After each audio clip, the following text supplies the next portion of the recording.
Welcome back, everybody. Today's Thursday, May 29th, 2025. Born on this date in 1972, actress Laverne Cox of Mobile. Today, we'll take a peek at the field so far for next year's U.S. Senate election, some dust heading our way, and a warning over how you're charging your phones at the airport. I'm Mike Morgan, and we're down in Alabama.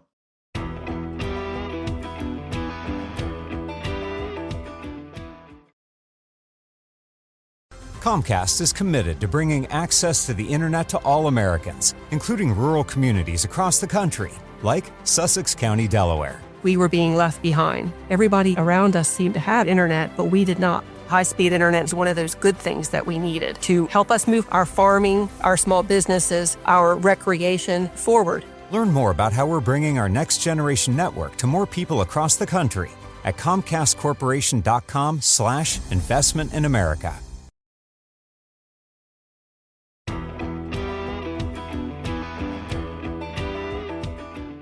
With U.S. Senator Tommy Tuberville running for governor in next year's election, several potential candidates for Tuberville's current job are considering their options, reports AL.com's Mike Cason.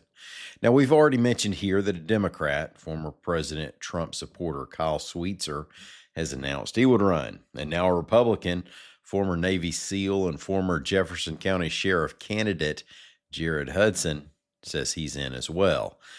And there are bigger names mulling their candidacies.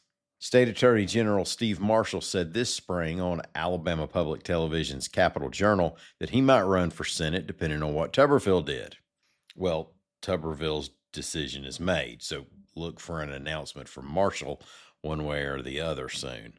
Former Congressman Mo Brooks, who lost to Katie Britt in a runoff for Alabama's other Senate seat, said he'll consider running if he doesn't believe another conservative candidate is up for the job. Former Alabama Secretary of State John Merrill also said he's weighing whether to run. So did retired Navy Admiral and former Alabama VA Commissioner Kent Davis, and current Congressman Barry Moore told 1819 News that he's thinking about it. Sources are also pointing to a possible run by Morgan Murphy, a former Tuberville staffer who now works at the White House. Former congressional candidate Caroline Dobson said in April she's mulling a political future and indicated that that could involve Washington. And for those Auburn sports fans who'd like coaches from the Plains to hold on to that seat, the news outlet Semaphore has cited an unnamed source saying current Auburn men's basketball coach Bruce Pearl may run. Pearl hasn't been afraid to sound off on politics, particularly on issues regarding Israel, and he's chairman of the U.S.-Israel Education Association. Still, you have to take into account that's one unnamed source against nearly 6 million cold, hard reasons for Pearl to stay put at Auburn. Now, as those fields for senator and governor start to take shape, one statewide office holder has jumped into next year's race for lieutenant governor. Alabama Agriculture and Industries Commissioner Rick Pate, a Republican, says he's in. He said he had been considering running for governor, but that nobody could beat Tuberville unless Nick Saban ran. Well, we may be getting our occasional dose of Saharan dust sometime over the next week or so, reports AL.com's Heather Gann.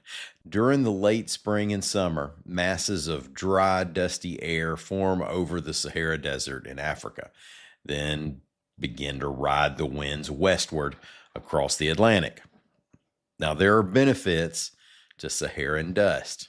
The drier air can inhibit thunderstorms and tropical storms, and it can lead to more brilliant sunsets depending on the amount of dust aloft wherever you live.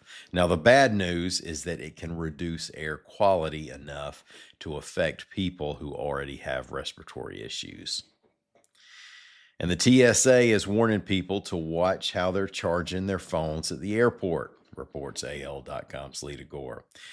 Juice jacking is not pre-K students stealing juice boxes out of backpacks. It involves cyber criminals installing malware onto public USB charging ports. Then they access devices that are being charged at the port and export personal data and passwords. The TSA recommends using your own power brick, an AC power outlet, or a charging-only cable.